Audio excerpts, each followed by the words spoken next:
అసలే ప్రపంచ కాలుష్య రాజధానిగా మారిపోయిన ఢిల్లీని శీతాకాలం మరింత దారుణంగా మారుస్తుంది. పొగమంచు కారణంగా మరిన్ని ఇబ్బందులు తోడవుతున్నాయి. కాలుష్యానికి కళ్ళెం వేసేందుకు ఢిల్లీ సర్కార్ ఎన్ని చర్యలు చేపట్టినా అవి తాత్కాలిక ఉపశమనం మాత్రమే. దీర్ఘకాల చర్యలు తీసుకోవాల్సిందేనని స్పష్టం చేస్తుంది సుప్రీంకోర్టు. చైనా రాజధాని బీజింగ్ కూడా ఒకప్పుడు ఇదే సమస్యతో సతమతమైంది. అయితే ఇప్పుడు పరిస్థితి పూర్తిగా మారిపోయింది. ఢిల్లీలో కూడా ఇలాంటి చర్యలు తీసుకోవాలని చైనా రాయబారి ప్రతినిధి చెప్పడం ఆసక్తి రేకెత్తిస్తుంది. అయితే బీజింగ్ నమూనా ఢిల్లీకి సరిపోతుందా? చూడాలి మరి. వాయు కాలుష్యాన్ని నియంత్రించే దిశగా ఢిల్లీ సర్కార్ కఠినమైన చర్యలను అమల్లోకి తెచ్చింది. ఇందులో భాగంగా ఇకపై కాలుష్య నియంత్రణ ధృవపత్రం లేని వాహనాలకు పెట్రోల్ స్టేషన్లలో నుంచి ఇంధనం పోయరు. అలాగే ఢిల్లీ బయట రిజిస్టర్ అయిన BS4 ప్రమాణాలు లేని ప్రైవేటు వాహనాలకు రాజధానిలోకి ప్రవేశం లేదు. నిబంధనలను కఠినంగా అమలు చేసేందుకు సరిహద్దుల దగ్గర 580 మంది పోలీస్, రవాణా శాఖ బృందాలను మోహరించారు. ఈ నిర్ణయాలు సాధారణ ప్రజలతో పాటు క్యాబ్ డ్రైవర్ల జీవనోపాధిపై కూడా తీవ్ర ప్రభావం చూపనున్నాయి. ఢిల్లీకి రోజూ ఉద్యోగం, వ్యాపారం, వ్యక్తిగత అవసరాల కోసం వచ్చే వాహనాలు ఎక్కువగా ఉన్నాయి. ప్రతిరోజు లక్షలాది క్యాబ్లు ఢిల్లీ NCRలో తిరుగుతుంటాయి. వాటిలో చాలా వాహనాలు GS4 ప్రమాణాలు కలిగి ఉండవు. వేలాది డ్రైవర్లు ఈ వాహనాలపై ఆధారపడి జీవిస్తున్నారు. ఈ నిబంధన వల్ల సుమారు 12 లక్షల వాహనాలు ప్రభావితమవుతాయని అంచనా. BS4, BS3 లేదా అంతకంటే పాత ఉద్గార ప్రమాణాలు కలిగిన వాహనాలకు ప్రవేశం నిషేధమని ఢిల్లీ రవాణా శాఖ మంత్రి పంకజ్ కుమార్ సింగ్ చెప్పారు. ఎలక్ట్రిక్ వాహనాలకు మినహాయింపు ఉంటుందని తెలిపారు. మరోవైపు ఢిల్లీలో వాయు నాణ్యత మళ్లీ పడిపోయింది. ఎయిర్ క్వాలిటీ ఇండెక్స్ 370 పాయింట్లు నమోదైనట్లు కేంద్ర కాలుష్య నియంత్రణ బోర్డు ప్రకటించింది. గత సోమవారం AQI 450 దాటడంతో commission for air quality management అప్రమత్తమైంది.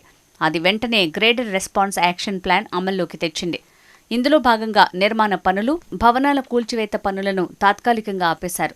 Stone క్రషర్లు, mining యూనిట్లు, వాటి అనుబంధ రంగాల కార్యకలాపాలను కూడా మూసివేయాలని ఆదేశించారు. అనేక ప్రాంతాల్లో దట్టమైన పొగమంచు కారణంగా 10 విమానాలు రద్దు చేసినట్లు ఇందిరాగాంధీ అంతర్జాతీయ విమానాశ్రయ అధికారులు తెలిపారు. అటు చెన్నై అంతర్జాతీయ విమానాశ్రయంలో కూడా విమాన కార్యకలాపాలకు అంతరాయం ఏర్పడిందని అధికారులు పేర్కొన్నారు. దట్టమైన పొగమంచు, ప్రతికూల వాతావరణ పరిస్థితుల కారణంగా విమాన సేవలు తీవ్రంగా ప్రభావితమయ్యాయని అన్నారు. విమానాలు రద్దు కావటం వల్ల ప్రయాణికులు తీవ్ర ఇబ్బందులకు గురవుతున్నారు. కాలుష్య నియంత్రణ మండలి ప్రకారం AQI 101 నుంచి 200 మధ్య ఉంటే గాలి నాణ్యత మోస్తరుగా ఉందని పరిగణిస్తారు. AQI 201 నుంచి 300 మధ్య ఉంటే గాలి నాణ్యత పేలవంగా ఉందని అర్థం. AQI 301 నుంచి 400 మధ్య ఉంటే గాలి నాణ్యత చాలా పేలవంగా ఉందని అర్థం.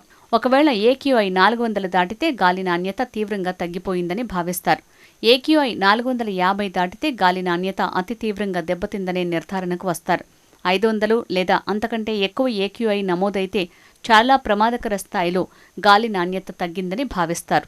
ఢిల్లీ పొరుగునే ఉన్న పంజాబ్, హర్యానా, ఉత్తరప్రదేశ్ సరిహద్దు ప్రాంతాల్లో రైతులు పంట వ్యర్థాలను దహనం చేస్తుంటారు.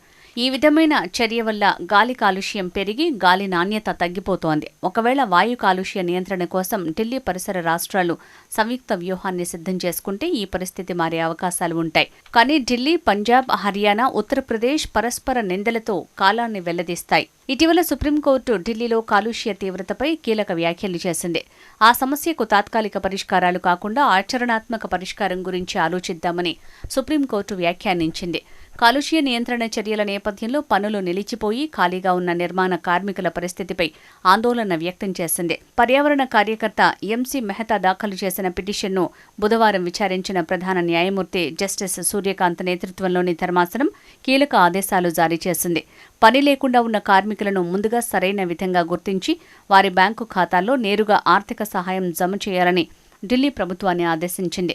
ఇప్పటికే ఢిల్లీలో GRAP4 అమల్లో ఉంది. కాలుష్య నియంత్రణకు సంబంధించిన GRAP3, GRAP4 నిబంధనల కారణంగా ఉపాధి కోల్పోయిన వారికి నష్టపరిహారంగా 10,000 చెల్లిస్తామని కూడా తెలిపింది.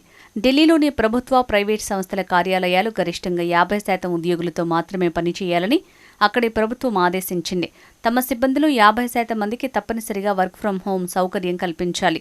లేని పక్షంలో ఆయా సంస్థలపై చర్యలు తప్పవు. గత 16 రోజులుగా GRAP స్టేజ్ 3 అమల్లో ఉంది. ఈ పరిమితుల కారణంగా ప్రభావితమైన కార్మికులకు 10,000 పరిహారంగా ఇస్తాం. అదేవిధంగా GRAP స్టేజ్ 4 అమల్లో ఉన్న రోజులు కూడా కార్మికులకు పరిహారం ఇస్తాం.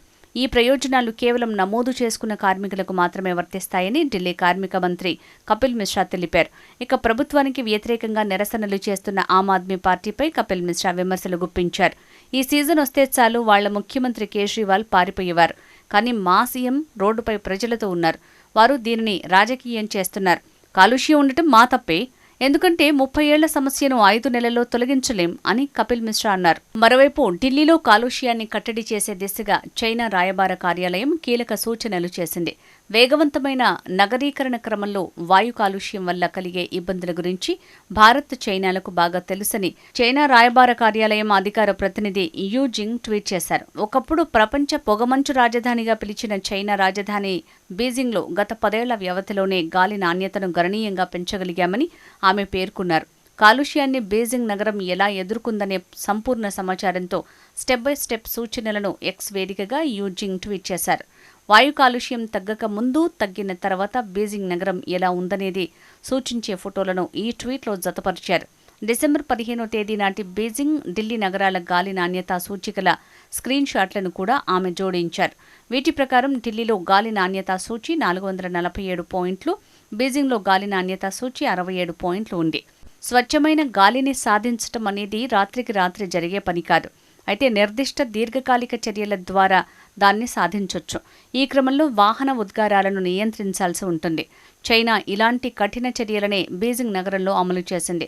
ఇందుకోసం 2013 సంవత్సరంలోనే చైనా ప్రభుత్వం 5 ఏళ్ల జాతీయ కార్యాచరణ ప్రణాళికను రూపొందించింది. దాని అమలులో భాగంగా రాజధాని నగరంలో బొగ్గుతో నడిచే బాయిలర్లను మూసివేయించాం, ప్రజా రవాణాను ప్రోత్సహించాం, ఎలక్ట్రిక్, గ్రీన్ ఎనర్జీ వాహనాల వినియోగాన్ని పెంచాం అని యూ జింగ్ పేర్కొన్నారు. కాలుష్య కట్టడి కోసం చైనా చేసిన సూచనలు కాగితంపై బాగానే కనిపిస్తున్నాయి. కానీ వాటిని అమలు చేయటం అంత ఆషామాషీ విషయం కాదు. ఈ క్రమంలో చాలా సవాళ్లకు పరిష్కారాలను కనుక్కోవాల్సి ఉంటుంది. ఇప్పటికిప్పుడు కాకపోయినా కనీసం వచ్చే 10 ఏళ్లలో ఢిల్లీలో గాలి నాణ్యతను పెంచే ప్రణాళికను భారత సర్కార్ సిద్ధం చేసుకుంటే మంచిదని నిపుణులు సూచిస్తున్నారు. ఢిల్లీలో వాయు కాలుష్యాన్ని తగ్గించాలంటే మెట్రో రైల్ నెట్వర్క్లు, లోకల్ బస్ నెట్వర్క్లను విస్తరించడంపై భారీ పెట్టుబడులు పెట్టాల్సి ఉంటుంది. రోడ్లపై వాహనాల రద్దీని తగ్గించేందుకు తాత్కాలిక లైసెన్స్ ప్లేట్ లాటరీలను జారీ చేసే పద్ధతిని పరిశీలించొచ్చు. సరి బేసి రిజిస్ట్రేషన్ నంబర్లు కలిగిన వాహనాలకు నిర్దిష్ట దినాలను కేటాయించొచ్చు. వాహనాల ట్రాఫిక్ ఎక్కువగా ఉండే వేళల్లో నిర్దిష్ట మార్గాల మీదుగా రాకపోకలు సాగించే వాహనదారుల నుంచి ఛార్జీలను వసూలు చేయొచ్చు. ఎలక్ట్రిక్ వాహనాల వినియోగం దిశగా ప్రజలను ప్రోత్సహించాలి. అయితే ఢిల్లీలో ప్రజా రవాణా వ్యవస్థ అంతంత మాత్రంగానే ఉంది. ఈ పరిస్థితుల్లో అక్కడ దీర్ఘకాలం పాటు వాహనాల రాకపోకలపై ఆంక్షలను అమలు చేయటం కష్టతరమవుతుంది. 2023లో వెలువడిన కాగ్ నివేదిక ప్రకారం నిర్దిష్ట ఉద్గార ప్రమాణాలు లేని దాదాపు 1,00,000కు పైగా వాహనాలకు కూడా ఢిల్లీలో పొల్యూషన్ కంట్రోల్ సర్టిఫికెట్లు మంజూరయ్యాయి. ఈ అంశాలపై ఢిల్లీ ప్రభుత్వం ప్రత్యేక శ్రద్ధ పెట్టాల్సిన అవసరం ఉంది.